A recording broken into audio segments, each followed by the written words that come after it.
چاہتا ہوں وہ اپنی قوم کے نوجوانوں سے کرنا چاہتا ہوں، کیونکہ ہماری اکثریت نوجوان ہے۔ اور میں ابھی بعد میں یہ بھی آپ کو بتاؤں گا کہ کیوں مجھے خوف ہے کہ جو آج کل ہمارے نوجوانوں کے اوپر پریشرز ہیں اور جس طرح کی میڈیا، سوشل میڈیا، جس طرح کے حالات جا رہے ہیں، تو مجھے بڑا خوف ہے۔ اس لیے میں ایک مختلف قسم کی بات کروں گا۔ میں اپنی زندگی سے شروع کروں گا کہ میں کوئی ہمیشہ جدھر آج ہوں اپنی زندگی میں میں ہمیشہ ایسے نہیں تھا۔ تو میں نے بڑا سوچا کہ میں اس کے اوپر بات کروں یا نہ کروں۔ پھر مجھے بشرا بیگم نے کہا کہ ضرور کرو، اور وہ اس لیے کرو اپنے نوجوانوں کے لیے۔ تو اپنی زندگی سے جس طرح میرا یہ جو سفر ہوا ہے اللہ کی طرف، تو میں صرف اس کے اوپر تھوڑی شروع میں بات کرنا چاہتا ہوں۔ دیکھیں، میری والدہ نے شروع سے، ہم جب چھوٹے سے بھی تھے تو سونے سے پہلے ایک ہی دعا ہوتی تھی کہ دعا کرو کہ اللہ مجھے سیدھے راستے پہ لگا۔ تو ہم بھی بچپن میں سارے اپنی سونے سے پہلے، میں، میری بہنیں، ہم کہتے تھے اللہ ہمیں سیدھے راستے پہ لگا۔ لیکن جو میرا ایجوکیشن تھا، ایچ ایس این کالج میں گیا، جو ہمارے ہیروز تھے، رول ماڈلز تھے، وہ اور تھے۔ جو ہمیں کہا گیا تھا سیدھا راستہ ہے، اور جو ہمارے رول ماڈلز تھے، اس میں زمین آسمان کا فرق تھا۔ جو رول ماڈلز تھے وہ فلم ایکٹرز تھے، وہ پاپ سٹارز تھے، وہ کئی اسپورٹس مین، گلیمرس لوگ تھے، لیکن اور ان کی زندگیاں بالکل مختلف تھیں ان سے جن کو ہمیں کہا جاتا تھا کہ سیدھے راستے پہ، ان کے راستے پہ چلو۔ یہ بڑا امپورٹنٹ ہے سمجھنے کے لیے، کیونکہ مجھے پتہ ہے کہ آج ہمارے نوجوانوں کو یہی مسئلہ پڑا ہوا ہے۔ یہ بہت امپورٹنٹ ہے سمجھنا، اور میں اپنی یوتھ کے لیے صرف آج یہ کہہ رہا ہوں۔ تو میں جب پہلی دفعہ انگلینڈ گیا، 18 سال کا تھا، تو وہاں جو ہم نے ماحول دیکھا وہ بالکل ایک مختلف ماحول تھا جو ہمارے جدھر سے میں بڑا ہوا تھا زمان پاک میں، اور جو وہی رول ماڈلز تھے ہم نے ان کو فالو کیا، اور وقت کے ساتھ اللہ نے مجھے بھی شہرت دی اور میں اس سطح پہ پہنچ گیا کہ وہ جو میرے کئی رول ماڈلز تھے ان سے میری ملاقاتیں بھی ہو گئی، ان سے دوستیاں بھی ہو گئی، کیونکہ میں نے زندگی بھی دیکھی۔ آہستہ آہستہ جیسے جیسے میری عمر بڑھتی گئی تو مجھے اپنی بھی زندگی کا جائزہ لیتا تھا۔ میرے میں ایک اللہ نے میں سمجھتا ہوں کہ یہ صفت ہے، ایک یہ تھی کہ میں کبھی رات کو سوتا نہیں تھا جب تک میں وہ دن کا جائزہ نہ کر لوں کہ آج میں نے دن میں یہ کیا، کیا کھویا، کیا پایا۔ اپنی زندگی کی کرٹیک کرتا تھا، ہمیشہ اپنا تجزیہ کرتا تھا۔ تو تو میں نے جب وہ دیکھا کہ میرے جو رول ماڈلز تھے یا جن کو میں سمجھتا تھا کہ بڑی گلیمرس زندگی ہے، جب میں نے ان کو قریب سے دیکھا، اور میں کئی سالوں کے بعد کی بات کر رہا ہوں، تو مجھے آہستہ آہستہ سمجھ آنی شروع ہوئی جو اصل میں ایک ہی چیز ہم نماز میں مانگتے ہیں کہ اللہ ان کے راستے پہ لگا جن کو جو نعمتیں بخشی ہیں، ان کے نہیں جو اپنی تباہی کے راستے پہ چلے گئے۔ تو جن لوگوں کو ہم سمجھتے تھے ہمارے رول ماڈلز تھے، ان میں سے بہت زیادہ کو میں نے اپنی زندگی میں دیکھا اپنی تباہی کے راستے پہ جاتے ہوئے۔ ایک بہت بڑا فٹ بالر تھا، بعد میں میرا دوست بھی بن گیا، شروع میں ہم اس کو بڑا لک اپ کرتے تھے۔ میں نے جو اس کی جب زندگی قریب سے دیکھی، جس طرح اس کو میں نے آہستہ آہستہ گرتے دیکھا، نشہ کرتے ہوئے، الکوہولک بنتے ہوئے، پھر کلینک میں جاتا تھا اپنے آپ کو، پھر وہ صاف ہو کے پھر واپس آتا تھا، پھر چلا جاتا تھا، پھر 50 سال کی عمر میں مر گیا۔ وہ ایک نہیں تھا، بہت زیادہ تھے جن پاپ سٹارز کو ہم سمجھتے تھے، ان کی زندگیاں جب قریب سے دیکھی گئی، شادیاں تباہ، بچے رول گئے، ڈرگ ایڈکشن، تو مجھے یہ سمجھ آنی شروع ہو گئی کہ یہ جو ہم جس کو گلیمرس راستہ اور سمجھتے تھے، اصل میں تب آہستہ سمجھ آئی کہ جب آپ مانگتے ہیں یہ دو راستے، تو یہ اصل میں یہی ہے ساری اگر آپ کی زندگی کا نچوڑ ہے تو وہ ادھر لکھا ہوا ہے. 2 راستے ہیں آپ کے پاس, 2 چوائسز ہیں. ہمیشہ آپ کے پاس چوائسز ہیں. ایک چوائس آپ کے لیے کہ وہ لگتا ہے بڑا اچھا, اس میں پیسہ ہے, اس میں لگتا ہے کہ یہ چوری کرو, پیسہ بنا لو, بڑی گاڑیاں لے لو. لیکن کیا وہ آپ کی خوشی کا راستہ ہے یا وہ آپ کی تباہی کا راستہ ہے؟ تو یہ مجھے آہستہ آہستہ میں نے اپنی زندگی سے یہ چیزیں دیکھتا گیا, اور پھر بڑی لیٹ زندگی میں, لیٹ میں کہہ رہا ہوں کہ کرکٹ کے آخری دنوں میں کسی وجہ سے میں پھر اس راستے پہ نکل گیا, اور بڑی لیٹ میں نے اپنی زندگی میں نبی صلی اللہ علیہ وسلم کی زندگی کو اسٹڈی کیا. جب میں ان کی زندگی اسٹڈی کی تو میں سب سے پہلے مجھے حیرت کیا ہوئی کہ میں سب سے ماں باپ نے مہنگے اسکول میں مجھے بھیجا, کیوں نہیں مجھے یہ چیزیں اس اسکول میں بتائی گئی؟ سب سے بڑی جو چیز ہے, اور آپ کو میں یقین دلاتا ہوں کہ ابھی تک ہماری 95% بچوں کو یہ پتہ ہی نہیں ہے. دیکھیں, دنیا کا جو سب سے بڑا انقلاب آیا تھا نا, وہ آیا تھا 625 اور 636 اور 37 کے بیچ میں. یہ کبھی دنیا میں ایسا ہوا نہیں ہے. یہ اگر چیز یورپ میں ہوتی, مغرب میں ہوتی, تو اس کے اوپر پتہ نہیں کتنی کتابیں لکھی گئی ہوتی, فلمیں بنی ہوتی, کیا کیا ہوتا. میں آپ کو یقین دلاتا ہوں کہ مجھے اگر اتنی لیٹ زندگی میں پتہ چلا تو یہاں اکثریت کو نہیں پتا کہ وہ کیا ہوا تھا. وہ ایک بہت بڑا دنیا کی تاریخ کا فینومینا تھا جس کو آپ سمجھ ہی نہیں سکتے کہ 625 میں 313 لوگ ہوتے ہیں جنگ بدر میں, اور 636 میں اور 27 میں 2 سپر پاور 11 اور 12 سال میں گھٹنے ٹیک دیتے ہیں ان کے سامنے. یہ کیا ہوا تھا؟ اس کے اوپر کوئی ریسرچ ہوئی, کوئی ہمیں بتایا گیا, کوئی ہمارے بچوں کو پتا ہے کہ پتا تو چلے یہ ہوا کیا تھا. اور یہ جو فینومینا ہے, یہ جب آپ اس کے پیچھے جائیں گے تو آپ کو صرف ایک چیز پتا چلے گی کہ نبی صلی اللہ علیہ وسلم وہ شخصیت تھے جو یہ انقلاب لے کے آئے. اور انہوں نے 2 اصول تھے, ایک تو ان کی پرسنالٹی تھی اور دوسرا مدینہ کی ریاست تھی جو ان کی سنت تھی. تو تب مجھے سمجھ آئی کہ کیوں اللہ ہمیں حکم دیتا ہے کہ ان کی زندگی سے سیکھو, کیونکہ اگر آپ ان کی زندگی سے سیکھیں گے تو وہ آپ کی عظمت کا راستہ ہے. وہی 2 راستے ہیں, ایک تباہی کا راستہ, ایک عظمت کا راستہ ہے. اصل میں جب آپ نماز پڑھتے ہیں تو آپ ان کا راستہ مانگ رہے ہوتے ہیں, کیونکہ وہ نعمتیں تو سب سے بڑی ان کو بخشی ہیں اللہ نے. وہ تو اللہ کے محبوب تھے, اللہ کے حبیب تھے. وہ ان کی اللہ ہمیں حکم کیوں کر رہا ہے کہ ان کے راستے پہ چلو؟ ہماری بہتری کے لیے. اللہ ہمیں اس لیے حکم کر رہا ہے کہ اگر آپ مدینہ کی ریاست کے اصولوں پہ اپنے ملک کو کھڑا کرو گے تو آپ کا ملک اٹھ جائے گا. آپ اگر ان کی کیریکٹر کو اپنانے کی کوشش کرو گے آپ اوپر چلے جائیں گے. صادق اور امین, آپ کسی گاؤں میں چلے جائیں, پتہ چلا لیں سارا گاؤں بتائے گا جی وہ بڑا وہ ہے صادق اور امین, سارا گاؤں اس کے پاس جائے گا مسئلے حل کروانے کے لیے, سارا گاؤں اس کی عزت کرے گا. پیسے سے کوئی تعلق نہیں ہوگا. لوگ عزت کرتے ہیں جو بھی ان کی جو کیریکٹر اس کو فالو کرے گا وہ ویسے ہی اٹھتا جائے گا, ایماندار آدمی. تو یہ جو فینومینا ہوا تھا اس کی میں نے اپنی طرف سے, آج میں صرف میں نے میں کوئی اسکالر نہیں ہوں, یہ میں بعد میں آپ کو بتاؤں گا کہ میں اب کرنے کیا جا رہا ہوں. کہ ان کی زندگی, ہم ربیع الاول بناتے ہیں, ہم خوشیاں بناتے ہیں, ہم پٹاخے آتش بازی ہو جاتی ہے, لیکن کیا ان کی جو زندگی سے اس کے اوپر ہم عمل کرنے کی کوشش کرتے ہیں یا نہیں کرتے؟ ہم سارا یہ ایسے ہے کہ قرآن شریف آپ نے گھر میں رکھی ہوئی ہے, سارے اس کو بڑے عدد سے اٹھا رہے, پڑھ ہی نہیں رہے کہ اندر لکھا کیا ہوا ہے. اسی طرح ان کی زندگی جب ہم ان کے لیے جان دینے کے لیے تیار ہو جاتے ہیں, لیکن ان کے کیریکٹر سے تو سیکھیں. کیا ان کو ہم کیریکٹر کو اپنا رہے ہیں یا نہیں اپنا رہے؟ اللہ کا حکم ہے کہ ان کی سنت پہ چلو. تو میں نے جو دیکھا سب سے پہلے کیا چیز کہ یہ فینومینا کیا تھا. میں کوئی اسکالر نہیں ہوں.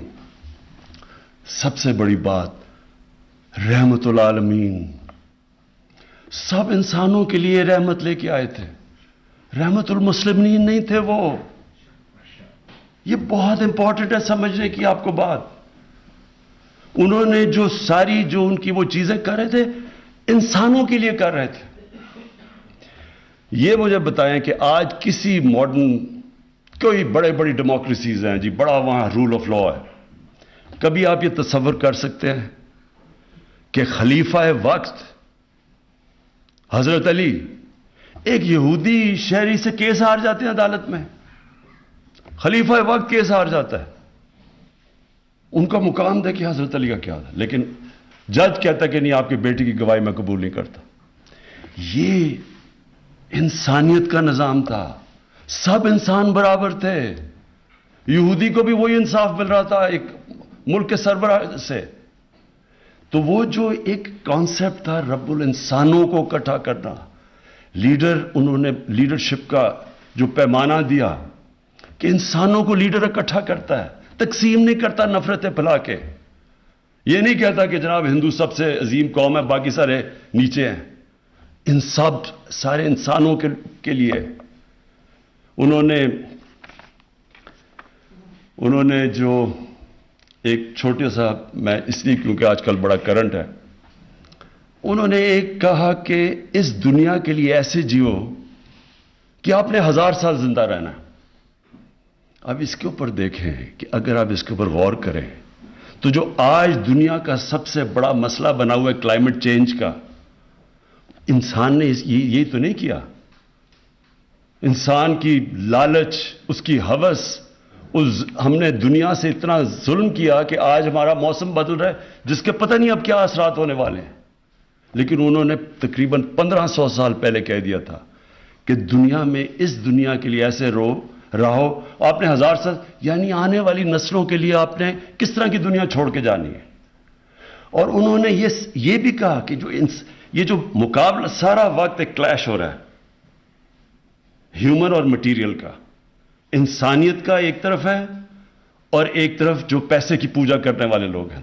دو طرز زندگی ہے. اور وہی کہ انہوں نے بتایا کہ اصل میں نظام وہ ہوتا ہے جس میں انسانیت ہوتی ہے. اور جو بھی ان کی سنت پہ چلے, اور جو سب سے بڑے ان کی سنت پہ چلنے والے یہ بڑے بڑے صوفی تھے اس برِ صغیر کے, نظام الدین اولیاء, داتا گنج بخش, میاں میر صاحب, بابا فرید گنج شکر, جن کو سکھ بھی ان کو فالو کرتے ہیں. یہ سارے بڑے انسان تھے. ان کی آپ دیکھ لیں کیوں آج تک لوگ ان کی جا کے لاکھوں لوگ جاتے ہیں, اور آج اللہ نے تو کہا ہوا کہ عزت میرے ہاتھ میں ہے, تو کیوں لوگ ابھی تک عزت کرتے ہیں؟ بڑے انسان تھے وہ. یونیورسل اسلام تھا, ایک یونیورسل میسج تھی, انسانیت کو اکٹھے کرنے کے لیے, تقسیم کرنے کے لیے نہیں تھی. اور یہ اور بات ہے کہ بعد میں مسلمانوں ان کے قدموں پہ نہیں چلے, لیکن یہ جو پیغام وہ لے کے آئے تھے شروع میں, وہ سب سے بڑا تھا کہ انسان یونٹی, انسان اکٹھے ہیں, انسانوں کے لیے وہ پیغام رحمت العالمین تھے. اور پھر ان کو دیکھتے دیکھتے لوگ لیڈر بن گئے. اگر آپ وہ فیز سٹڈی کریں, یہ جو میں آپ کو بتا رہا ہوں کہ صرف آپ 623 کے بعد وہ سٹڈی کریں, تو اتنے تھوڑے وقت میں کبھی اتنے بڑے لیڈر نہیں آئے. جو ان کو دیکھتا تھا وہ لیڈر بن گیا. حضرت بلال جو ایک غلام تھے, انہوں نے 2 ایکسپیڈیشنز یعنی 2 دفعہ ملٹری کیمپین لیڈ کی تھی, تو سب ان کو دیکھ کے عظیم لوگ بن گئے. جس طرح مولانا رومی نے کہا نا کہ جب اللہ نے تمہیں پر دیے ہیں کیوں چونٹیوں کی طرح زمین پہ رینگ رہے ہو. انہوں نے انسان کی جو اشرف المخلوقات, اللہ کی سب سے عظیم مخلوق, اس کا پوٹینشل نکال کے رکھ دیا. کوئی آپ ایکسپلین کر ہی نہیں سکتے کہ کیسے ایک دم ساری دنیا میں وہ چھا گئے. منگولین نے بھی بڑی تیز 50-60 سال میں آدھی دنیا پہ قبضہ کر لیا تھا, لیکن ان کے پاس ایک ایسی وار مشین تھی. انہوں نے جدید ان کی جو کمان تھی انہوں نے ایک ایسے لے کے, وہ دنیا میں کبھی تھی نہیں. ان کے گھوڑے, ان کی وار ٹیکنیکس تھی. ان کے پاس تو کچھ نہیں تھا, کوئی ایکسپلینیشن نہیں ہے کہ ایک دم ساری دنیا پہ چھا گئے. تو سب سے پہلی وجہ یہ تھی کہ انہوں نے اصل میں دین تھا انسانیت کے لیے, زیادہ تر تو شروع مسلمان تو اقلیت میں تھے. آپ تاریخ تو پڑھیں, زیادہ تر تو اور لوگ ان کے ساتھ لڑ رہے تھے جب ان کے مقابلے ہوتے تھے. جب یہ بیزنٹائن کی جو ایمپائر تھا, اس کی انہوں نے جب ادھر پھیلنا شروع کیا تو لوگ مسلمانوں کے پاس جاتے تھے. انصاف ان کا بہتر تھا. انصاف یعنی جو دو چیزیں تھیں, انسانیت کا نظام اور انصاف کا نظام, یہ دو بنیادیں رکھی انہوں نے مدینہ کی ریاست میں کہ انصاف انسان کو آزاد کر دیتا ہے. انصاف چاہیے ہوتا ہے کمزور کو. طاقتور کبھی نہیں چاہتا انصاف, وہ این آر او چاہتا ہے. کمزور جو ہے اس کو طاقتور سے تحفظ چاہیے, اس کے لیے انصاف چاہیے. اور جب آپ انصاف دیتے ہیں ایک معاشرے کو آزاد کر دیتے ہیں, آپ اس کے پوٹینشیل کو آزاد کر دیتے ہیں. اس لیے دنیا میں سب سے خوشحال جتنے بھی ملک ہیں ان کے اندر رول آف لا ہے, قانون کی بالادستی ہے, وہ اوپر چلے جاتے ہیں. جب انہوں نے کہا کہ تمہارے سے پہلے قومیں تباہ ہوئیں کہ طاقتور کے لیے ایک قانون اور کمزور کے لیے دوسرا, مطلب لے کہ جن قوموں کے اندر قانون کی بالادستی نہیں ہوتی وہ اوپر نہیں جا سکتے. تو انہوں نے وہ سیٹ کیا, انسانیت, پہلی دنیا کی ویلفیئر سٹیٹ, پہلی دنیا کی سٹیٹ جدھر کمزور کی ذمہ داری لی ایک سٹیٹ نے, کبھی پہلے یہ نہیں تھا. اور تعلیم کہ چائنا بھی جانا پڑے تو علم حاصل کرو. جب سے آپ پیدا ہوئے جب تک قبر میں نہیں جاتے تعلیم حاصل کرو, تعلیم کے پیچھے جاؤ. ایک لوگوں کے اندر تاثر ڈالا کہ کتنا ضروری ہے علم حاصل کرنا. جنگ بدر کے بعد انہوں نے کہا کہ پیسے بھی نہیں تھے, یعنی غریب تھے مسلمان تب, جنگی قیدی کو واپس کر کے پیسے لے سکتے تھے. انہوں نے کہا نہیں, جس کو پڑھا لکھا دے گا وہ آزاد ہے. ترجیح دی, تعلیم کو ترجیح دی پیسے کے اوپر. اور تعلیم مردوں کے لیے نہیں, صرف تعلیم انسانوں کے لیے, خواتین کے لیے, سب کے لیے. یہ بھی بڑی غلط فہمی جو بدقسمتی سے کوئی تنگ نظر لوگ ڈالتے ہیں. تعلیم سب کے لیے, اور تعلیم کی وجہ سے پھر مسلمان, جو ان کی ہدایت تھی اس کی وجہ سے مسلمان بڑھے. اور پھر آپ سارے ٹاپ سائنٹسٹ دیکھ لیں, جتنے بڑے بڑے نام تھے اگلے 500-600 سال تک, وہ ساروں کا بالکل ان کی زندگی اس کے اوپر بھی پورا تجزیہ قرآن کے اوپر بھی تھا, اور پھر وہ سائنٹسٹ بھی تھے. اس کے علاوہ جو ان کی جو اپنی پرسنالٹی تھی, میں صرف اس کے اندر 3 ٹریٹس, ایک تو صادق اور امین, اور ایک قرآن کی آیت ہے کہ جو لوگ ایمان لے آئے اللہ ان کے خوف دور کر دیتا ہے. انسان کو خوف سے آزاد کر دیا. یہ جو خوف ہے یہ انسان کو غلام رکھتا ہے کہ میرے رزق نہ چلی جائے, مجھے وہ کوئی طاقتور قتل نہ کر دے, مجھے ذلیل نہ کر دے. آزاد کر دیا انسانوں کو. تو یہ جو فنومین ہے, میں یہ چاہتا ہوں, اور میں بعد میں کہوں گا کہ ہم نے کرنا کیا, یہ سارے ہمارے اسکولوں کے اندر بچوں کو سمجھنا چاہیے. آپ پڑھائیں, پتہ تو چلے, کیونکہ یہ تو تاریخ کا حصہ ہے. یہ تو آپ یہ دین کو بھی ہٹ کے, کیونکہ رول ماڈلز ہونے چاہیے بچوں کے لیے. میرے رول ماڈل یہ نہیں تھے, کیونکہ مجھے پتہ ہی نہیں تھا یہ. تو دوسری چیز, پاکستان. اب میں ذرا اپنے ملک پہ آ جاتا ہوں. میں نے 3 سال یہ حکومت میں کیا دیکھا. میری تو پہلے سے, جب ہم نے پارٹی بنائی 25 سال پہلے, تو میرے میں تو کوئی شک نہیں تھا کہ پاکستان ایک بڑی خواب کا نام تھا, ایک مثالی اسلامی فلاحی ریاست بننا تھا ہم نے, اور وہ مدینہ کی ریاست وہی تھی جو دنیا کی پہلی تھی. تو ہمارے جو فاؤنڈنگ فادرز تھے, آبجیکٹو ریزولوشن میں انہوں نے جو پاکستان کا مقصد تھا اس میں انہوں نے بڑا واضح کہا کہ یہ ہے ہمارا گول. تو میں پہلے دن سے اسی کا میرا یہ تھا کہ ہم نے ایک مثالی اسلامی فلاحی ریاست بننا. لیکن جو میرے یہ 3 سال گزرے ہیں اس میں تو میں اب یہ جو انشاءاللہ یہ جو اس کے بعد میں جو آپ کی تجویزیں دوں گا, میں یہ سمجھتا ہوں کہ یہ ناگزیر ہے ہمارے ملک کے لیے. اگر ہم نے اپنے ملک کو اٹھانا ہے تو جب تک ہم ان کی سنت کے اوپر چلیں گے نہیں, یہ ملک نہیں اٹھ سکتا. میرا اب یہ ایمان ہے, کیونکہ ہمارے اندر کئی ایسی چیزیں آ گئی ہیں جو یہ روک رہی ہیں ملک کو آگے جانے سے. اور میں خاص طور پر 2 چیزوں کی ابھی بات کروں گا. سب سے پہلے جی میں جس طرح جب پہلی دفعہ گیا برطانیہ 18 سال کا تھا، تو جو مجھے چیز سامنے کیا نظر آئی، ان کی جو اخلاقیات تھی، جو ان کے مورل سٹینڈرڈز تھے، وہ ہمارے سے بہت اوپر تھے. وہاں سچائی کے اوپر بڑا زور تھا. ادھر کی جو ان کے جو لیڈرشپ تھی، اس کے اوپر جو اخلاقیات کا معیار تھا، وہ عام لوگوں سے بھی زیادہ اوپر تھا. آپ جھوٹ بولتے ہوئے پکڑے جائیں، ریزائن کرنا پڑتا ہے. وہاں ایک پرائم منسٹر نے ریزائن کیا، جھوٹ بولتے ہوئے پکڑا گیا. ان کی جو پارلیمنٹ کے اندر جس طرح کے ان کے لوگ تھے، ان کی سٹینڈرڈ جو ان کی اخلاقیات تھی، وہ عام شہریوں سے انہوں نے زیادہ اوپر رکھی ہوئی تھی. اور ان کی عدالتوں میں یہ تھا کہ جب ہٹلر نے حملہ کیا برطانیہ کے اوپر اور تباہی ہو رہی تھی وہاں، تو لوگ ڈر کے گئے کہ جی ہم ونسٹن چرچل ان کا پرائم منسٹر، اس نے کہا ہم بچ جائیں گے. تو چرچل نے آگے سے کہا کہ آگے جواب بجائے دینے کے ہم بچیں، اس نے کیا ہماری عدالتیں انصاف دے رہی ہیں؟ انہوں نے کہا ہاں جی دے رہی ہیں. کہتا کوئی ہمیں تباہ نہیں کر سکتا. یعنی وہاں کا جو انصاف کا نظام، اور میں نے پھر اپنا جو ہمارا تھا، زمین آسمان کا فرق تھا.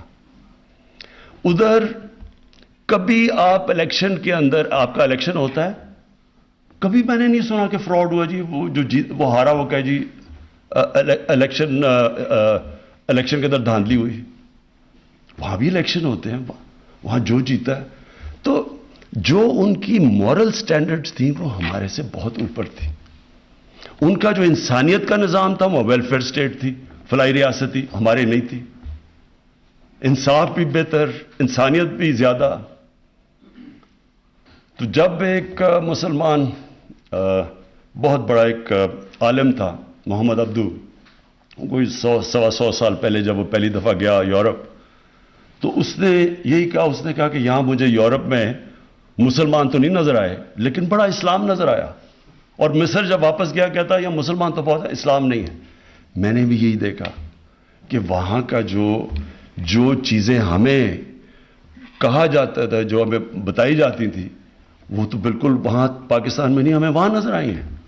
تو ایک جو مورل، کوئی بھی معاشرہ یہ ذہن میں ڈال لیں، جس کے اندر اخلاقیات جس کی گر جائے، وہ معاشرہ اوپر نہیں اٹھ سکتا. آپ جو مرضی کر لیں، دنیا کی تاریخ اٹھا لیں، یہ جو ہوتی ہے رائز اینڈ فال، یہ دنیا کے جو بڑے بڑے امپائر، ان کا عروج ہوتا ہے، پھر وہ نیچے گرتے ہیں. آپ ان کی تجزیہ کر لیں کہ جب وہ نیچے گرتے ہیں، پہلے ان کی اخلاقیات ختم ہوتی ہے اور پھر ان کی معاشی طور پہ تباہی آتی ہے.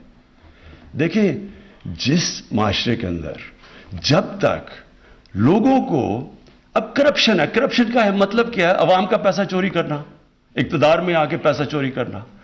جب تک معاشرے کو اس چیز کے اوپر ایک غصہ نہیں آئے گا، جب معاشرہ ہی نہیں اس کے اوپر آبجیکٹ کرے گا، تو یہ رکے گا کیسے؟ انگلینڈ کے اندر اگر کسی کے اوپر ایک دفعہ الزام لگ جائے کہ اس نے پبلک کا پیسہ چوری کیا، کسی پبلک فورم کے اندر وہ آ کے دکھا دے، کہیں پارلیمنٹ میں جا کے تقریر کر کے دکھا دے، جب تک وہ اپنے آپ کو کلیئر نہیں کرتا.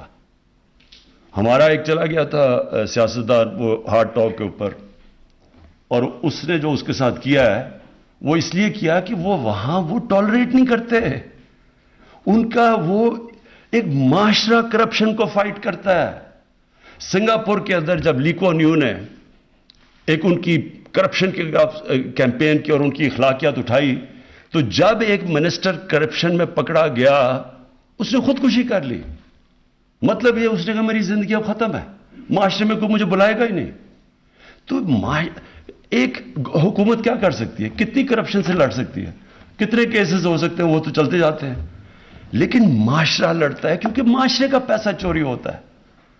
آپ صرف اب یہ دیکھ لیں، یہ ایک فیکٹ آئی پینل ہے، فیکٹ آئی پینل جو سیکرٹری جنرل ہے یونائٹڈ نیشنز کا، اس نے ایک پینل بنائی. انہوں نے ساری ملکوں کا تجزیہ کیا کہ یہ جو غریب ملک ہیں، ان کے سب سے بڑے مسئلے کیا ہیں. اس میں کیا چیز سامنے آئی؟ اس نے دیکھا کہ جتنے بھی غریب ملک ہیں، ان کی اصل وجہ غربت کی یہ ہے، کہ ان کو جو صاحب اقتدار ہیں وہ ملک کا پیسہ چوری کر کر کے باہر لے کے جا رہے ہیں, مغربی کیپٹلز میں لے کے جا رہے ہیں, آف شور اکاؤنٹس میں لے کے جا رہے ہیں. وہ بھی لنڈن میں بڑے بڑے انہوں نے گھر لیے ہوئے ہیں, ملک کا پیسہ چوری کر کے باہر لے کے جا رہے ہیں. سب سے بڑی وجہ ایک غریب غربت کی یہ ہے کہ اس کے ملک کا جب پیسہ چوری ہو کے باہر جاتا ہے تو وہ جب تک ایک معاشرہ نہیں لڑتا. اب آپ یہ ایک آدمی پیسہ چوری کر کے بھاگ کے لنڈن بیٹھا ہے, وہ تقریریں کر رہا ہے اور اس کے لوگ ان کے اوپر پھول پھینک رہے ہیں, تو پھر چوری میں کیا بری چیز ہے؟ جب اب معاشرہ ہی نہیں اس سے لڑے گا تو گورنمنٹ کتنے کرپٹ لوگ پکڑ سکتی ہے؟ آپ جو اور اوپر سے آپ جب دیکھتے ہیں کہ جی بڑے بڑے لوگوں نے اربوں چوری کیا ہوا ہے, تو تھانے دار کو آپ کہہ رہے ہیں یا پٹواری کو کہہ رہے ہیں یا کسی ان کو کہہ رہے ہیں یا آپ سیدھے ہو جائیں, باقی وہ اوپر وہ خاص لوگ ہیں وہ چوری. ایسے بھی کبھی معاشرہ آگے نہیں بڑھ سکتا. کوئی بھی دنیا میں مجھے معاشرہ بتا دے جس کے اندر کرپشن ہو اور وہ ترقی کر گیا ہو. چائنا آپ کے سامنے ہے, چائنا کے اندر اس نے تقریباً 450 لوگ پچھلے 7 سالوں کے اندر کرپشن میں وزیروں کو لیول کا جیل میں ڈالا ہے, یہ جو پریزیڈنٹ شی جن پنگ ہے. تو اس طرح تو نہیں معاشرہ اوپر جا رہا. اور پھر جو بھی معاشرہ کیونکہ رب العالمین ہے, وہ جو معاشرہ ان اصولوں پہ چلے گا جو ہمارے نبی صلی اللہ علیہ وسلم نے مدینہ کی ریاست میں لے کے آئے تھے, وہ اوپر آ جائے گا. چائنا آج دنیا میں سب سے اوپر چلا گیا. کیوں؟ انہوں نے سب سے زیادہ غربت, انہوں نے ساری دنیا کی تاریخ میں سب سے زیادہ غریب لوگوں کو اوپر اٹھایا. چائنا اوپر چلا گیا. آج اسکینڈینیوین ملکوں میں چلے جائیں, سب سے زیادہ فلاحی ریاست اسکینڈینیویا میں, وہاں خوشحالی ہے. تو جو بھی ان اصولوں پہ چلے گا وہ اوپر چلا جائے گا. پھر جی اب الیکشن کی میں بات کر رہا تھا. اب الیکشن کیا ہے؟ 1970 کے بعد سارے الیکشن میں جو ہارتا کہتا دھاندلی ہو گئی. یہ پہلی دفعہ ہے کہ گورنمنٹ نے فیصلہ کیا کہ ہم وہ سسٹم چینج کرتے ہیں. حکومت میں ہوتے ہیں, کیونکہ جب حکومت میں آتے ہیں نا, سارے پہلے کہتے ہیں دھاندلی, جب حکومت میں آتے کچھ نہیں کرتا. کیونکہ جب حکومت میں آپ آ جاتے ہیں, آپ کے پاس گورنمنٹ ہوتی ہے, آپ کے لیے زیادہ آسان ہوتا ہے الیکشن میں دھاندلی کرنا. آپ سٹاف اپنا نیچے رکھ سکتے ہیں, آپ تیاری کر سکتے ہیں, پیسے آپ کے پاس ہوتے ہیں. تو یہ پہلی حکومت ہے جو اقتدار میں آ کے کہہ رہی ہے کہ ہم اس کو ٹھیک کر رہے ہیں. اور ہم نے جو جائزہ لیا کہ سب سے بڑا مسئلہ یہ ہے کہ جیسی الیکشن جو پولنگ ختم ہوتی ہے اس کے بیچ میں سے لے کے جب تک رزلٹ اناؤنس ہوتا ہے اس کے بیچ میں ساری دھاندلی ہوتی ہے. وہ جوڈیشل کمیشن بنائی تھی 2015 میں سپریم کورٹ نے, تو اس کے اندر یہی چیز سامنے آئی تھی. اس کو ختم کرنے کے لیے ہم نے ای وی ایم مشینز لے آئے, ٹیکنالوجی لے آئے, ہم پوری کوشش کر. وہی لوگ جو سارا وقت دھاندلی کہتے ہیں وہ کریں گے ٹیکنالوجی نہ لے کے آؤ. میں جب کرکٹ کھیلتا تھا اپنے امپائر ہوتے تھے, تو جب پاکستان میں ہم کئی دفعہ میچ جیتے تھے وہ کہتے تھے جی آپ کے امپائر ہیں, ہم بھی کئی دفعہ ہارتے تھے 12, ہم کہتے تھے وہ امپائر ہیں. دنیا کی کرکٹ کی 200 سالہ تاریخ میں پہلا ملک تھا پاکستان جو ہم نے کہا, اور دنیا کی سب سے طاقتور ٹیم کے خلاف ہم نے پاکستان میں نیوٹرل امپائر لیا باہر سے. ہم نے کہا ٹھیک ہے ہم باہر سے امپائر لے کے آتے ہیں, اور آج ساری دنیا میں نیوٹرل امپائر, اور اب سب جو ہارتا ہے وہ مان جاتا ہے. یہ میری پوری کوشش ہے کہ یہ الیکشن میں بھی میں یہ کروں کہ یہاں کیوں نہیں ہم سے الیکشن کروا سکتے, کیونکہ دھاندلی کرتے ہیں اگلے, وہ چاہتے نہیں ہیں کہ سسٹم چینج ہو. تو اب دوسرا پرابلم ایک ہے کہ ہماری اخلاقیات, اور میرا ایمان ہے کہ یہ بھی انشاءاللہ اپنے نوجوانوں کو جو میں بھی آخر میں تجویز کروں کیسے کرنا ہے, اپنے نوجوانوں کی جب ہم تربیت کریں گے, یہ مقابلہ کریں گے انشاءاللہ یہ جو ہماری ملک کی اخلاقیات نیچے چلی گئی ہے, اور خاص طور پہ وہ لوگ جب اقتدار میں آ کے جب چوری کرتے ہیں تو سارے ملک کی اخلاقیات نیچے چلی جاتی ہے. دوسری ہے فحاشی. اب دیکھیں یہ جب انسان فحاشی کی بات کرتا ہے تو یہاں ایک طبقہ ہے کہتا وہ اپنے آپ کو لبرل ہے, وہ شور مچا دیتا ہے کہ جی دیکھیں بہت بڑا ظلم ہو گیا, یہ کیا باتیں کر رہے ہیں, یہ پتہ نہیں ہمیں پیچھے لے کے جا رہے ہیں, کس طرح کی باتیں کر رہے ہیں, اور وہ کہتے ہیں اپنے آپ کو لبرل ہے. دیکھو میں 18 سال کی عمر میں جب آ گیا تو میں پھر سے آپ کو بتاؤں کہ انگلینڈ میں اس وقت ایک بڑی تبدیلی آ رہی تھی, ایک sex drugs and rock and roll revolution تھی جو آ رہی تھی, اور وہ اس نے ان کا سارا معاشرہ تبدیل کر رہا تھا. تو میں اپنے یہ جو لوگ ہیں یہاں, کیونکہ یہ مغربی معاشرے کو جانتے نہیں ہیں, میں وہ آدمی ہوں جو اندر رہ چکا ہوں, جس کو اپنایا, جس کی بچے بھی وہاں ہیں, میں اس کو اندر باہر سے جانتا ہوں. اور میں نے اپنی آنکھوں کے سامنے اس معاشرے کے اندر چینج آتے دیکھا. وہ کیا چینج تھا؟ جب آپ معاشرے میں جو sex, drugs and rock and roll کا مطلب کہ انہوں نے فحاشی عام کر دی. پہلے فلمز ہوتی تھی اڈلٹ اونلی, وہ آہستہ آہستہ ان فلموں کے اندر وہ چیزیں آنی شروع ہو گئیں جو پہلے نہیں آتی تھیں. جیسے جیسے اس میں وہ جو انگلینڈ کا, جیسے سوسائٹی پرمیسو ہوتی گئی, فحاشی بڑھتی گئی, اس کا ڈائریکٹ امپیکٹ پڑا ان کے فیملی سسٹم کے اوپر, خاندانی نظام کے اوپر ڈائریکٹ. جب کوئی وجہ ہے نا, میں یہ چاہتا ہوں کہ ہمارے ملک میں ریسرچ کیوں نہیں ہوئی ابھی تک, کیوں نہیں ہمارے اسکالرز نے بیٹھ کے دیکھا کہ کیوں یہ پردے کا کانسیپٹ ہے کیا. پردہ صرف یہ نہیں کہ عورت اب پردہ کر لے یا آدمی کپڑے, پردہ ایک اوور آل کانسیپٹ ہے کہ معاشرے میں فیملی سسٹم بچانے کے لیے آپ کو کرنا چاہیے. یہ ہمارے اسکالرز کو کرنا چاہیے تھا, کیونکہ جیسی جیسی مغربی انفلوئنس آ رہا ہے, یہاں ایسے لوگ ہیں جو پورا وہ اپنا لیتے ہیں مغربیت, یہ نہیں ان کو پتا کہ اس کے اثرات کیا ہوتے ہیں. ہمارے یہاں اسکالرشپ ہونی چاہیے تھی جو بتائے کہ اس کے اثرات کیا ہے. ڈائریکٹ امپیکٹ ہماری آنکھوں کے سامنے 14 شادیوں میں صرف ایک طلاق ہوتی تھی جب میں گیا 1971 پہ, اور دیکھتے دیکھتے آج 70% شادیاں ہوتی ہیں طلاقوں کے اندر. اور کیونکہ میں نے دیکھا ہوا ہے کہ طلاق کی کیا بربادی آتی ہے بچوں کے اوپر. میرے بچے, ہماری جو طلاق ہوئی, میں نے خود دیکھا کہ کتنا اس سے بڑا عذاب کچھ نہیں ہوتا. میرا یہ ایمان ہے کہ جو بچوں کے اوپر گزرتی ہے طلاق میں, یہ ایک معاشرے کے لیے سب سے تکلیف دہ چیز ہے, کیونکہ بچوں کو ماں باپ چاہیے. تو جب ایک خاندانی نظام ہمارے سامنے ان کا ٹوٹتا گیا, ہم وہی کلچر جب اپنا رہے ہیں, ہم یہ کیسے سمجھتے ہیں کہ اس کا اثر یہاں نہیں ہوگا. میں جب آیا, میں نے اس کو آئی جی سے پوچھا کہ بتائیں کون سی کرائم بڑھ رہی ہے. مجھے انہوں نے کہا جی ہاں سیکس کرائم بڑی تیزی سے بڑھ رہی ہے, ریپ اور دوسرا بچوں سے جو ہو رہا ہے, زیادتیاں کرتے ہیں. وہ میں پھر فالو کرتا گیا. مجھے قصور میں ایک بہت ہی خوفناک قسم کی رپورٹس ہیں جو میں یہاں بات نہیں کروں گا. تو میں نے ایک ڈی آئی جی کو بھیجا قصور. میں نے کہا ذرا چیک کرو یہاں کیوں نہیں یہ مسئلہ حل ہو رہا, اگر تھوڑے سے لوگ ہیں پکڑ کے ان کو اندر ڈالو. اس نے جو مجھے رپورٹ دی, یعنی تکلیف ہوئی مجھے جس سطح پہ وہ پہنچ چکی ہے. پھر خیر ہم نے کوشش کی کہ ٹیچرز کو, پروفیسرز کو, لوگوں سے بات کریں, اس کو فائٹ کریں.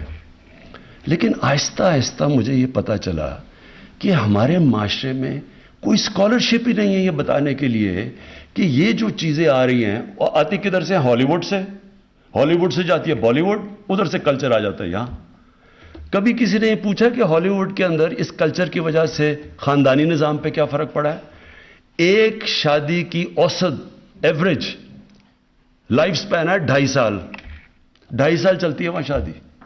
جب آپ وہ ایک اپنا لیتے ہیں, آپ ایک لائف سٹائل اپنا لیتے ہیں, تو اس کے کانسیکوینسز ہیں. اور ہمیں چاہیے کہ ہمارے یہاں اسکالرز بیٹھے ہوں جو بتائیں تو صحیح دنیا کو, بتائیں ہندوستان میں کیا افیکٹ ہو رہا ہے. ہمارے سامنے ہندوستان میں فلمیں بدلی ہیں, پہلے کیا ہوتی تھی کرتی اب یا کیا پہنچ, کسی نے بتایا کہ ہندوستان میں اس کا کیا افیکٹ ہو رہا ہے. تو جب تک ہم اپنے یوتھ کو بتائیں گے ہی نہیں کہ یہ دو طرز زندگی ہے, آپ کی چوائس ہے, لیکن ہم بتائیں تو صحیح کہ اس کا یہ اثرات ہوں گے آپ کے معاشرے کے اوپر. تو میں تب سے مجھے یہ خوف آنا شروع ہوا کہ ہم یہ کیسے سیکس کرائم کو فائٹ کریں. میں نے جب ان سے پوچھا, میں نے کہا جی سیکس کرائم بتائیں کہ کتنے لوگ آپ پکڑتے؟ جب پکڑے دیکھیں تو بہت کم ہے. اس نے کہا, آئی جی نے کہا جی لوگ شرم سے نہ عورتیں بتاتی ہیں نہ بچوں, خاندان بتانا چاہتے ہیں کہ جی ہوا کیا ہے. ایک بڑا ریپ کیس ہوا, میں خود فالو کر رہا تھا اس کو. میں نے آئی جی سے پوچھا کیوں یہ آدمی یہ نکل کیوں گیا؟ کہتا جی وہ جو خاتون ہے وہ کہتی ہے میں نے نہیں اس کے رپورٹ درج کروانی. اس کو اتنی شرم ہے, وہ دبانا چاہتی ہے. تو گورنمنٹ کیا کرے پھر؟ آپ ایکشن ہی نہیں لے سکتے ان کے اگینسٹ. تو کرپشن, اس سے بھی معاشرہ لڑتا ہے, قانون سے نہیں آپ لڑ سکتے. اور یہ جو سیکس کرائم پھیلتی جا رہی ہے, یہ معاشرہ اس کا مقابلہ کرتا ہے. اس میں سارے معاشرے کو فیصلہ کرنا پڑتا ہے.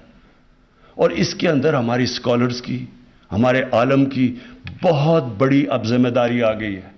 موبائل فون نے دنیا بدل دی ہے, پاکستان نہیں بدلا, دنیا بدل گئی ہے. بچوں کے پاس اب وہ, ان کے فون کے اوپر وہ مٹیریل ہے جو انسانی تاریخ میں کبھی بچے ایسی چیزیں نہیں دیکھتے تھے. یہ بہت بڑا چیلنج آ رہا ہے سامنے. اور میں کئی ماں باپ جو سن رہے ہوں گے, ان کو پتہ ہے میں کیا باتیں کر رہا ہوں, کہ کیا گزر رہی ہے ان کے گھروں پہ. اسکولوں کے اندر کیا ہو رہا ہے آج کل, ڈرگز کیسے اسکولوں میں چلی گئی ہیں. یہ صرف قانون سے نہیں لڑا جاتا, یہ معاشرہ لڑتا ہے. اور اس لیے میں واپس آ رہا ہوں کہ اس کا صرف ایک راستہ ہے کہ ہماری ساری قوم عشق کرتی ہے نبی صلی اللہ علیہ وسلم سے. ہم عشق کرتے ہیں ان سے, لیکن ان کی زندگی کی جو حکم ہے قرآن میں کہ ان کی سنت اپنی زندگی کے اوپر لاگو کرو, وہ تو کریں. وہ کر نہیں رہے ہم, اور کنفیوژن ہے ٹوٹل. ڈرامے جی ٹی وی کے اوپر میں آیا, میں نے لوگوں کو سمجھایا, میں نے کہا یہ تم ڈرامے, وہ سارا انڈیا, وہ بالی ووڈ سے ہالی ووڈ سے بالی ووڈ اور بالی ووڈ سے ادھر. میں کہا آپ کو نہیں پتا کہ اس کا کیا اثر ہو رہا ہے معاشرے پہ؟ کہتا جی دیکھتا ہی کوئی نہیں ہے. اگر ہم یہ نہیں کریں گے تو لوگ. میں نے پھر جا کے پریزیڈنٹ اردوغان سے اس کا وہ جو ارطغرل ڈرامہ لے کے آیا یہاں, اس لیے لے کے آیا ان کو بتانے کے لیے کہ اس میں فحاشی نہیں ہے, وہ سب سے زیادہ دیکھا جاتا ہے. اور اس نے کیوں, پریزیڈنٹ اردوغان نے مجھے بتایا, اس نے کیوں وہاں ترکی میں شروع کیا. یہ پریزیڈنٹ اردوغان نے زور لگا کے یہ سارا کیا تھا, یہ بھی اور بھی ڈرامے. اس لیے کیا کہ وہاں تو اس سے بھی زیادہ برا حال ہے. وہاں بالکل ڈیوائیڈڈ ہے, ایک طرف مغربی تہذیب کے لوگ ہیں, دوسری طرف وہ دینی. تو وہاں تو اس نے کہا کہ یار ہمارے بچوں کو تو اپنی تاریخ کا ہی نہیں پتا. تو میڈیا کی بھی بہت بڑی ذمہ داری ہے. یہ جو میں پھر سے جب کہتا ہوں کہ جب ہم یہ لڑیں گے, یہ جو سیکس کرائمز ہیں, یہ جو اپنے معاشرے کو خاندانی نظام بچانا ہے, یہ ہمیں واپس جانا پڑے گا. ہمارے اسکالرز کو بتانا پڑے گا. میں اسکالر نہیں ہوں, لیکن اسکالرز کو بیٹھ کے اس کے اوپر کام کرنا پڑے گا. یہ معاشرے کے سامنے بہت بڑا چیلنج آ رہا ہے, اور اس کے بہت برے اثرات ہیں. آج ہی آپ دیکھ لیں پاکستان میں کہ ڈیورس ریٹ کدھر سے کدھر چلی گئی. اچھا جی, اس کے علاوہ دو اور جو میں اناؤنس کرنے سے پہلے, ہمارا کلچر مختلف ہے. جو کلچر بچوں کے سامنے آ رہا ہے, کارٹونز کے, ایک کارٹون بڑا انفلوئنس کر رہے ہیں بچوں کو. اس کارٹون کے اندر کلچر بالکل مختلف ہے, بچوں کے اندر کنفیوژن ہے. تو ہمیں میڈیا سے اپنے بچوں کو اپنی تہذیب کے مطابق, کیونکہ وہاں سے انڈوکٹرینیشن شروع ہو جاتی ہے, بچوں کو بتانا چاہیے کہ دوسرا طرز زندگی بھی ہے. آپ میڈیا کو روک نہیں سکتے, آپ ٹیکنالوجی کو نہیں روک سکتے, آپ سوشل میڈیا کو نہیں روک سکتے, لیکن آپ ایک دوسرا بچوں کو چوائس تو دے سکتے ہیں کہ ایک اپنے نبی صلی اللہ علیہ وسلم کی جو راستہ ہے اس کو صحیح معنی میں بچوں کی زبان میں آپ وہ تو بتا سکتے ہیں. تو اس کے لیے اچھا, پھر ایک اور چیز, ہمارے دین کے اندر بڑا خاص رتبہ ہے والدین کا, ماں کا بہت بڑا رتبہ ہے. مجھے جب میں نے چیک کیا کہ ہو کیا رہا ہے, بچے بڑے ہو کے اپنے ماں باپ کو گھر سے نکال دیتے ہیں. ہمیں قانون بنانا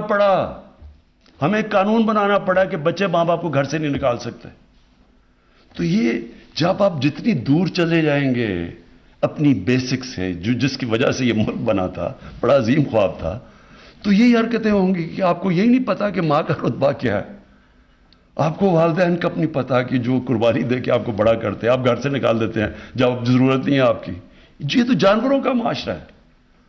اور اس میں پھر اس کے علاوہ جس طرح ہم اپنے گھر میں نوکروں کو رکھتے ہیں, میں یہ بھی پھر سیرت نبی پڑھیں, انہوں نے کہا تھا کہ غلام, ان دنوں میں تو غلام ہوتے تھے, غلام کو وہی اسی طرح رکھو جس طرح آپ اپنے خاندان کے لوگوں کو رکھتے ہو.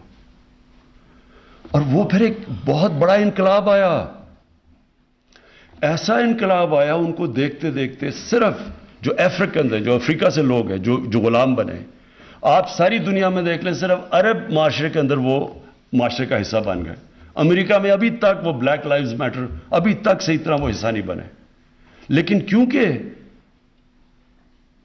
رحمت العالمین نے انسانیت کی بات کی اور انہوں نے کہا کہ یہ بھی انسان ہے, ان کو کرو, تو آج ہم دیکھیں کہ ہم اپنے گھر کے ملازموں کو کیسے رکھتے ہیں. کیا ہم ان کو صحیح کھانا کھلاتے ہیں؟ کیا ہم ان کو صحیح دیتے ہیں؟ مغرب میں ذرا دیکھ لیں, ان کے پاس رائٹس ہیں سارے ملازموں کے پاس. کیا ہم کرتے ہیں؟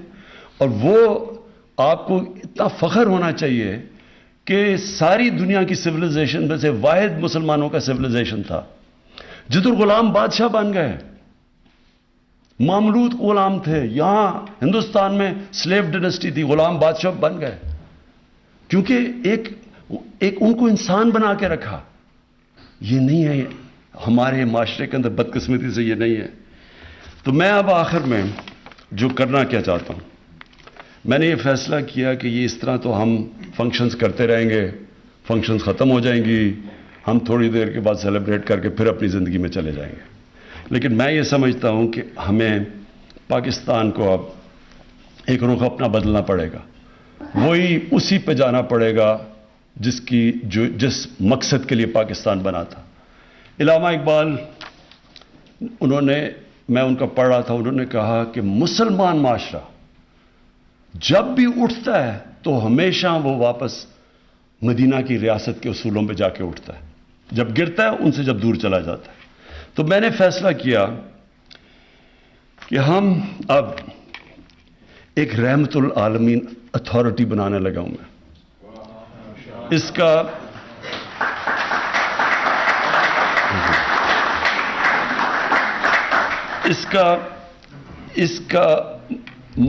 مقصد یہ ہے کہ ان کی زندگی اس اتھارٹی کے اندر اسکالرز ہوں گے جو کہ ان کا سارا وقت مقصد ہوگا کہ نبی صلی اللہ علیہ وسلم کی زندگی, بچوں کو کیا پڑھانی ہے, بڑوں کو کیا پڑھانی ہے, کیسے اپنی زندگی میں لے کے آنی ہے, ان کو ریلیونٹ کیسے کرنا ہے اپنی زندگی میں.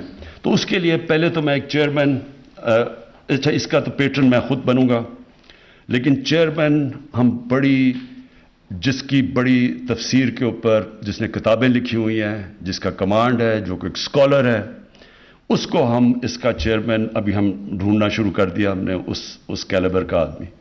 اس کے اوپر ایک انٹرنیشنل ایڈوائزری بورڈ بنے گا جس میں دنیا میں جو ٹاپ مسلمان اسکالرز ہیں ان کو ہم ایڈوائزری بورڈ کے اوپر لے کے آئیں گے. کئی نام بھی ہم نے ابھی دیکھ لیے ہیں, ان کو اپروچ بھی کر رہے ہیں کہ اوپر سے ایک انٹرنیشنل بورڈ بنے گا, نیچے یہاں ایک چیئرمین ہوگا رحمت العالمین اتھارٹی کا. اور اس کا کام کیا ہوگا؟ اس کا کام یہ ہوگا کہ یہ اسلام کی جو مغرب میں بھی جو ہمیں ان کو سمجھ نہیں ہے کہ اسلام ایک پیار کا دین ہے, اسلام کا انسانوں کو اکٹھے کرنے کا, رحمت العالمین ایکسپلین کرے گا دنیا کو. تو یہ اتھارٹی میں بھی ہم ان کو اس سٹیج پہ بٹھائیں گے کہ دنیا کو ایکسپلین کر سکیں کہ اسلام کیا ہے. بجائے یہ ہوتا ہے کہ وہاں کچھ ہو جاتا ہے, یہاں کے پتھراؤ شروع ہو جاتا ہے, یہاں شور مچ جاتا ہے, لوگ کہتے ہیں جی دیکھیں یہ کس طرح کے لوگ ہیں, ہم جواب بھی نہیں دے سکتے اور ان کی زبان میں بھی نہیں جواب دے سکتے کہ جو وہ سمجھیں کہ زبان کیا ہے. تو اس لیے یہ اتھارٹی کا, اس کے جو چیئرمین ہوگا جو اتھارٹی, اس کا ایک یہ کام ہوگا کہ بتائے دنیا کو کہ اسلام ہے کیا. یہ ایک پیار کا دین ہے, اس میں تو جو ہمارے, اور جیسے وہ نبی صلی اللہ علیہ وسلم کی زندگی بتائیں گے لوگوں کو پتہ چلے گا کہ یہ تو ایک انسانیت کا دین ہے. اس کے بعد پھر اس کے اندر ایک اسکالر جو ہوگا, یہ سب اسکالرز ہوں گے, اس اسکالر کا کام ہوگا کہ اسکولوں کے جو کریکولم ہیں ان کو مانیٹر کرے, کیونکہ ہم نے 8, 9, 10 کتابوں میں اب سیرت نبی کا کورس شروع کیا. اس کو مانیٹر کیا جائے گا کہ کیسا پڑھ رہا ہے, اس میں کیا ہے, کوئی چینج کرنا ہے, کیونکہ وہ سارا ڈسکشن ہو رہی ہوگی اسکالرز کے ساتھ کہ ہم کیسے اس کو بہتر کر سکتے ہیں. اور ساتھ ہم پھر باقی دین بھی جو ہیں, جو ہمارے ہندو ہیں, سکھ, ان کو بھی ہم پڑھائیں گے, کیونکہ سارے دین بات تو انسانیت کی کرتے ہیں. تو اس لیے آپ کو بھی, ان کو بھی, ساروں کو ہم چاہیں گے کہ وہ بھی پوری طرح آگاہ ہو کہ اپنے دین سے کیا. اچھا, پھر یونیورسٹیز کے اندر یہی جو بورڈ ہوگا, اس میں ایک ہوگا کہ جو یونیورسٹیز میں ریسرچ کروائے گا. اب مثلا میں صرف یہ چاہتا نا، میں تو اسکالر نہیں ہوں، لیکن کوئی یہ ریسرچ تو کرے کہ 625 اور 636 میں کیا ہوا کہ ایک دم وہ اٹھ کے کہ دنیا کے پرائیویٹ سویلائزیشن بن گئے. وہ ریسرچ تو کرنی چاہیے. اس میں بڑے پہلو ہیں اس کے. میں تو موٹی موٹی آپ کو چیز بتا رہا ہوں، لیکن ہر معاشرے کے اندر یہ ریسرچ سب سے امپورٹنٹ ہے. اور یہ ہوتی ہے یونیورسٹیز کے اندر ریسرچ. ہماری یونیورسٹیز کے اندر مثلا میں نے آپ بات کی کہ یہ جب آپ مغربی کلچر لے کے آتے ہیں تو اس کو پتہ تو چلے کہ ان کی اسٹرینتھ کیا ہے، ویکنس کیا ہے، کہ کیا وہ کیا نقصان کدھر پہنچائے گا، فائدہ کدھر پہنچائے گا. ان کی اچھی چیز ہے، مثلا ان کی morality بہت زبردست ہے، ہمارے سے زیادہ بہتر ہے. لیکن جدھر ہمارے معاشرے کو خاندانی نظام کو کیا نقصان پہنچ رہا ہے، اس کا کام ہوگا کہ پھر اس میں یہ پوری طرح اس کے تحقیقات کریں یونیورسٹیز میں، ان کو پروجیکٹس دیں، ریسرچ کریں. دیکھیں ریسرچ بیسڈ چیزیں آنی چاہیے کہ کیا ہاں ہماری طلاقیں بڑھی ہیں یا نہیں بڑھی، کیا ہمارا اس کا کیا امپیکٹ ہو رہا ہے. یہ ریسرچ ہر معاشرہ ریسرچ کرتا ہے. یہاں کوئی ریسرچ ہی نہیں ہے. ہم انتظار کر رہے ہوتے جی ہمارا جو ایک طرف وہ جو میں کہہ رہا ہوں مغرب زادے ہیں، وہ مغربی تہذیب جو بھی وہاں سے آتا ہے وہ ٹھیک ہی ہوگا، کیونکہ انہوں نے ٹیکنالوجی میں اور سائنس میں آگے نکل گئے ہیں تو باقی ساری چیزیں بھی لے لیں تحقیقات کیے بغیر، سوچے سمجھے بغیر. تو اس کا پھر کام ہوگا ریسرچ کا کہ ہم یونیورسٹیز میں ریسرچ کر کے لوگوں کو بتائیں کہ کیا ان کی اچھائی ہیں، کیا برائی ہیں، اور ہم کدھر غلط جا رہے ہیں، ہمارے کلچر کیسے آگے بڑھ سکتا ہے. پھر میڈیا، ایک اسکالر ہوگا جس کا صرف کام ہوگا میڈیا کا کہ مانیٹر کرے سوشل میڈیا، اس کے اندر ہم نے کیسے اپنے، کیونکہ ہم روک تو نہیں سکتے لیکن ہم آلٹرنیٹ دوسروں کو چوائسز دے سکتے ہیں. تو وہ ایک میڈیا کا وہ کرے گا، اور دوسرا ٹی وی کے اوپر، میڈیا کے اوپر، اور پھر پرنٹ کے اوپر. اور پھر کارٹونز، میں پھر سے کہتا ہوں یہ کارٹونز جو بچوں کو دکھائے جاتے ہیں اور جو بالکل ایک ایلین کلچر ہوتا ہے، یہ بہت بڑی انڈاکٹرینیشن ہو رہی ہے. تو اگر ہم روک تو نہیں سکتے لیکن ہم اپنے تو بنائیں کارٹونز، اتنے میں تو ہمارے میں ہونی چاہیے کہ ہم اپنے بچوں کو اپنا کلچر سے بتائیں. اور پھر